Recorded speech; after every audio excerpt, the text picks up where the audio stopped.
Uşaklarım puding mi yiyorlarmış? Lütfiye ablaları mı yapmış? İnternette, televizyonda da yumruk üstü yumruk izliyorlar, değil mi? Girdik bizim kanala.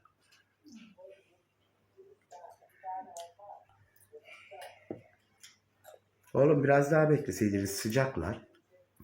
Bak ben yemiyorum, benimki soğusun. Tamam ben de yiyeceğim. Lan bırak yiyin şimdi. Çıktı dolaptan, bekliyor burada saf. Dolapta değil. Dolapta değildi ki. Değil miydi? Dışarıda mı bıraktı? Ha, biraz ılıyınca koyacağım. Bayağı sıcaktır o zaman. Ben bekleyeceğim.